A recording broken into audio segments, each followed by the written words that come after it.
Sound Envision.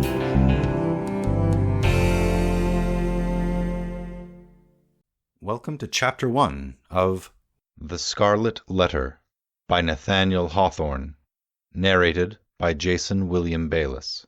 Links to where you can purchase the full audiobook narrated by Jason William Bayless on your preferred platforms are in the description below. Don't forget to like and subscribe if you appreciate this kind of content. Chapter 1 The Prison Door. A throng of bearded men in sad-colored garments and gray steeple-crowned hats, intermixed with women, some wearing hoods and others bareheaded, was assembled in front of a wooden edifice, the door of which was heavily timbered with oak and studded with iron spikes. The founders of a new colony, whatever utopia of human virtue and happiness they might originally project, have invariably recognized it among their earliest practical necessities to allot a portion of the virgin soil as a cemetery, and another portion as the site of a prison. In accordance with this rule, it may safely be assumed that the forefathers of Boston had built the first prison house somewhere in the vicinity of Cornhill, almost as seasonably as they marked out the first burial ground, on Isaac Johnson's lot and round about his grave, which subsequently became the nucleus of all the congregated sepulchres in the old churchyard of King's Chapel. Certain it is that some 15 or 20 years after the settlement of the town, the wooden jail was already marked with weather stains and other indications of age, which gave a yet darker aspect to its beetle-browed and gloomy front. The rust on the ponderous ironwork of its oaken door looked more antique than anything else in the New World. Like all that pertains to crime, it seemed never to have known a youthful era.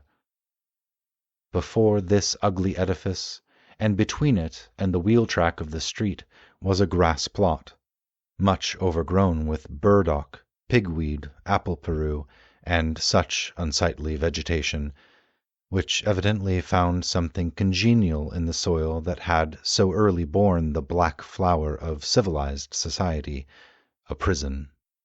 But on one side of the portal, and rooted almost at the threshold, was a wild rose-bush, covered in this month of June with its delicate gems, which might be imagined to offer their fragrance and fragile beauty to the prisoner as he went in, or to the condemned criminal as he came forth to his doom, in token that the deep heart of nature could pity and be kind to him.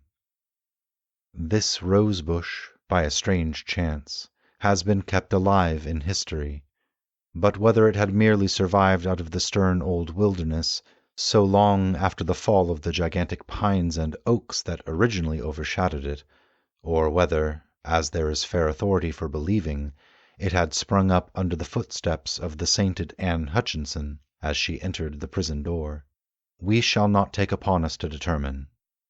Finding it so directly on the threshold of our narrative, which is now about to issue from that inauspicious portal, we could hardly do otherwise than pluck one of its flowers and present it to the reader. It may serve, let us hope, to symbolize some sweet moral blossom that may be found along the track, or relieve the darkening close of a tale of human frailty and sorrow. Check the links in the description to see where you can purchase the full audiobook. Thank you for joining me for Chapter 1, and I hope to meet you again for Chapter 2. Sound